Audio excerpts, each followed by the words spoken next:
Hello, everybody. My name is Mukesh Dialani. I'm a program director at IDC, and I cover product engineering and operational technology services. I am in conversation with Amit Chadha, CEO and Managing Director at L&T Technology Services. And we are going to have a conversation on how Amit, since taking on over the reins at LTTS, what does he think? What is he seeing? How are things shaping up within LTTS? And let's get started.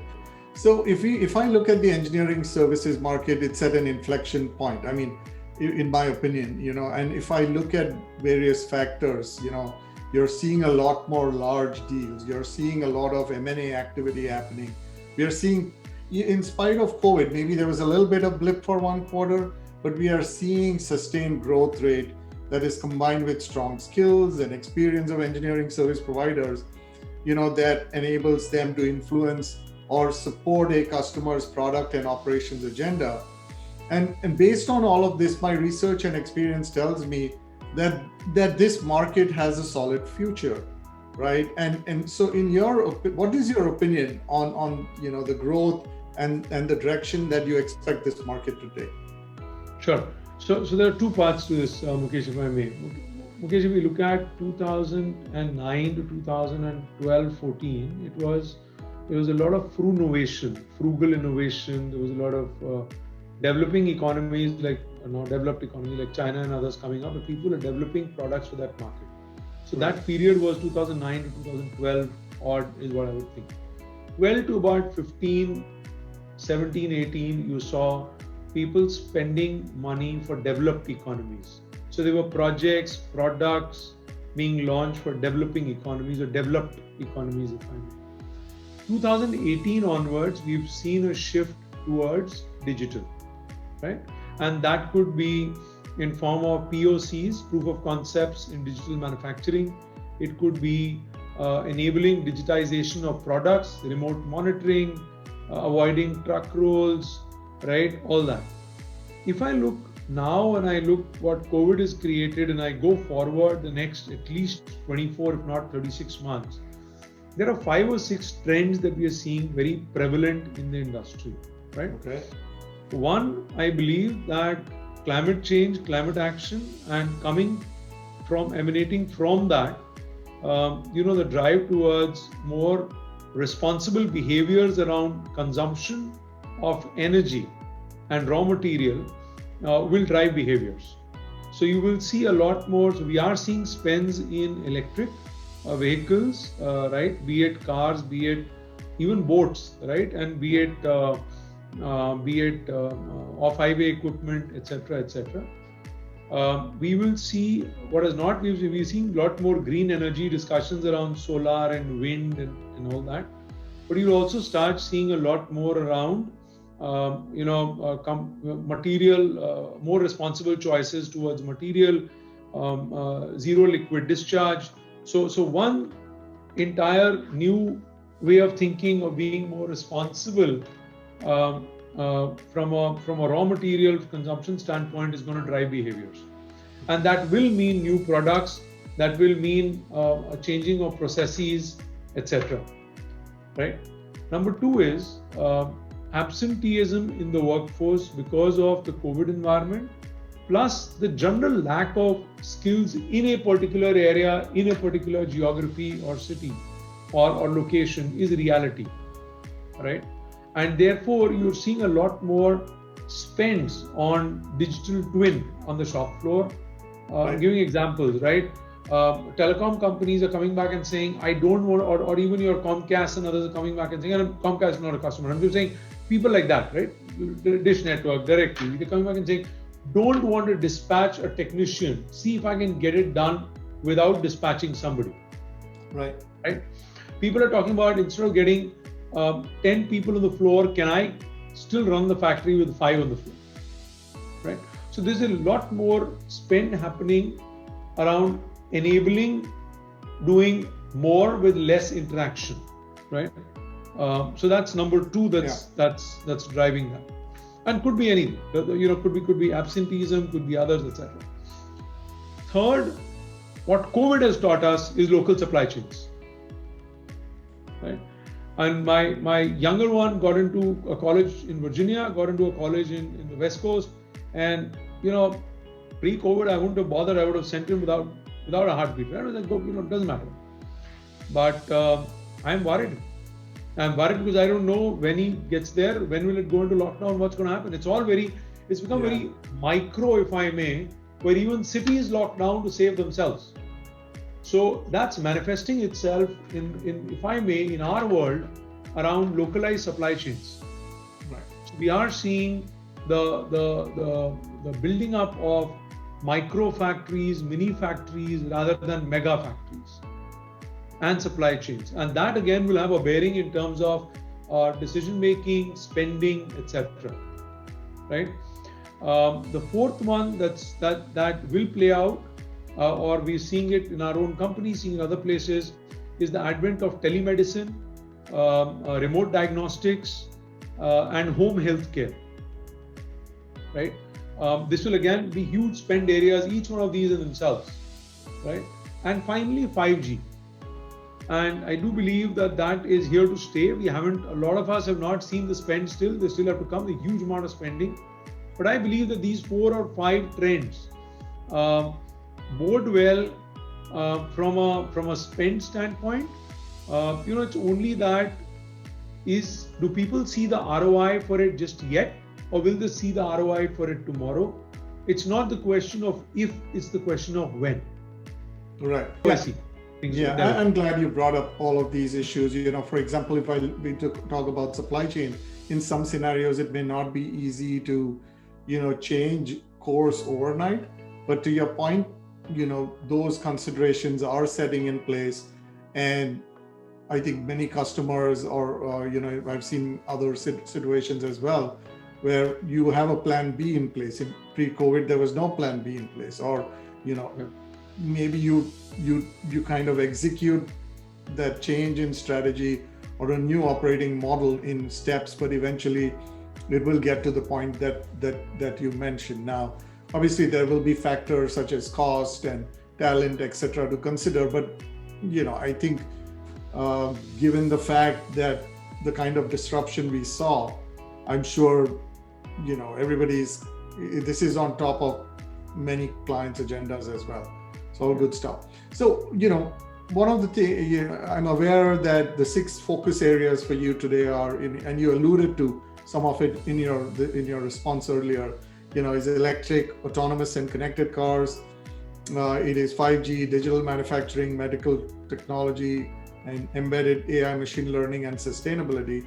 I think all of these are really hot topics. And when I kind of look at it wearing my, the digital lens, at the end of the day, when you look under the hood, under the hood for digital, a lot of it is engineering. From your perspective, areas that perhaps you didn't touch upon, maybe digital manufacturing or embedded AI, machine learning. Why do you think these are important from an LTTS and a customer point of view? And as you kind of, look at these 6 focus areas, what are you addressing in the short term, and maybe some in the longer term, because they might the actual implementation or the roadmap, for example, you said 5G is not there yet, but eventually you expect that it's going to be a big part of every client's, it'll be on their agenda and your portfolio as well. In the maybe just looking at it from a short term versus long term, what are areas where you expect a lot more activity for LTTS, and maybe others you will keep building in parallel from a long-term point of view? Okay, so we look at, and Mukesh, you asked about the way we see this flowing out. So not just us, but competition, sister companies, everybody. When we look at it, I do believe that electric, autonomous, connected vehicles, digital manufacturing, and medical technologies, right, for a large extent, is already playing out, if I may, in the last 3-4 months and 6 months, and will continue on for the next, I would say these cycles are about 24 months, if you ask me. 5G, and 5G is something that could come around, and spends have already started, but big spends for companies like ourselves, or whatever spends, right? For ourselves and our competition and other companies like us, will be in the next 3 months, etc. Roll up from there, because you're doing more use cases, you're doing more development, you're doing rollouts, all that. AI, embedded AI. So not just AI for enterprise data, but now you're talking about artificial intelligence on the board, the chips, right? Embedded AI is something that you could see, starting up in about 6 months to 9 months and building up from there. Now that's not there, but building up from there. Sustainability, I believe, is about a year away, maybe 9 months away, depending on how you look at it, for it to get into the hype cycle. So I do believe that each of these has a different phase, each country is different, each technology, each domain is different, segment is different. But that's broadly how I see it playing out as we stand today. Okay. Yeah, in my opinion, I feel that that train, in some ways, from a sustainability standpoint, has already left the station, because subconsciously, every time you, for example, you look at an IoT implementation, either let's say in a manufacturing scenario where you're avoiding wastage, or you're avoiding any kind of shutdown, or understanding the usage of any energy or anything else, there is a direct or dotted line at best connectivity to sustainability. So a lot of that is kind of, in my opinion, going on already, but to double down on it and kind of now proactively to go after a lot of those investments is what at least my research is showing as well, that clients are getting ready to go after that. When I hear you speak, there is a lot of clarity in the vision that you have for the company, and how you can bring about in change as customers build their products or modernize their operations, or even migrate their products, etc. I always, when I talk to leadership, one of the questions that I always feel is that and Amit cannot be in all client situations all the time, right? Or even some of all your leaders, and therefore there is this moment of truth where you have sales guys talking to clients, and you have to somehow, in some ways, clone your thinking or your speak, so that they communicate the sense of what LTTS stands for, the DNA, the heritage, and what your ambitions are for the future. How do you ensure that happens on a day-to-day basis with your delivery teams, or your architects, or sales folks, or every entity that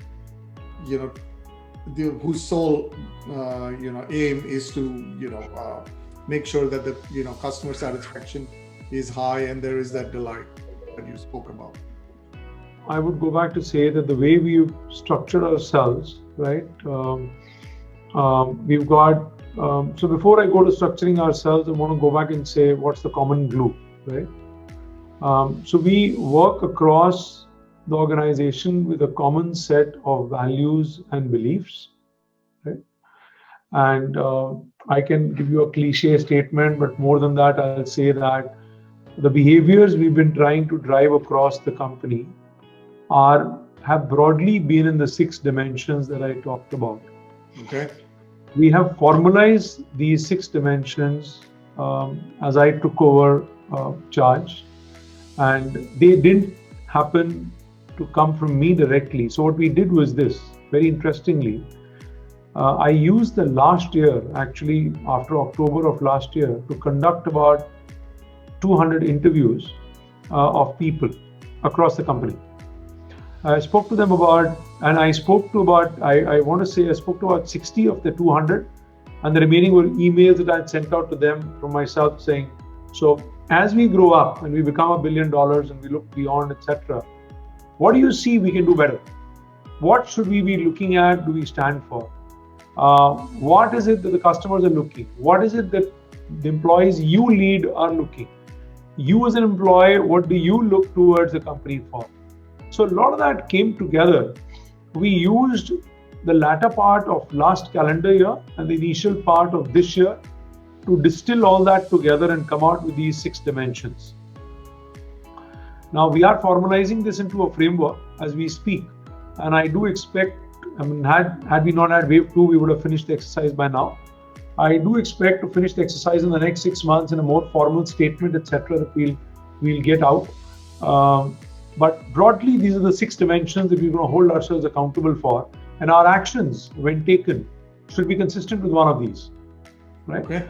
And if I may give an example to you, the strategic investment areas of bets we are talking about is the technology quotient dimension manifesting itself, right? Similar to that, there's a project Avatar that's been kicked off for formalizing the statement. To improve the employee experience, we've kicked off an exercise called Project Rendezvous.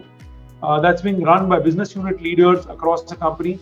So the interesting part is that each of the initiatives that we drive has got ownership or sponsorship from a CXO, which necessarily is not me, but the other CXOs in the company, right? And then it's coupled with at least a business head, a delivery head, or a business sales head along with them, so they do it together. So we are creating sort of a framework where you bring in energy across to take it forward. We've also formalized something called a youth business council in the company. It's a rotating thing. It advises our COO and our CHRO on various matters. It's a revolving 3-month assignment that people get onto, and they give advice as if they are running the company, take it off, and we take those ideas. There's a CEO club that I run, and my predecessor had it, I have it, that gives me, guidance from the ground, if I may, right? Bottoms up. We've got a leaders league of about 350 people across the company that we leverage. We've created 7 special interest groups across the organization to drive the bets the strategic investment areas I talk about. So there's a lot of, if I may use a word, a lot of democratization of and harnessing of energy across the company. One principle I was to take that we are taking, and I believe that provides consistent messaging and will at some point provide the same experience wherever you are with LTTS. Are we there yet? The answer is no. But that's what is aspiration. Of course, putting in processes and procedures and tools, etc., that then are able to make it a singular experience. But that's what we are driving right now. Another question I have is, what are the top 3 challenges you see with your existing and target, customer base, and how are you addressing them? So 3 challenges that I think we're dealing with is that, look, technology is ever evolving, right? And you would know this as good as anybody else or better than anybody else. There's the R&D side, there's the product development side, there's the product sustenance side, and then there's manufacturing on one side and customer experience on the other side as far as our client ecosystem is concerned. Technology is changing every day. Doesn't mean that you rip off what you had and just replace it, right? At the end of it, there's only so much that you would rip off, there's so much you would replace, etc.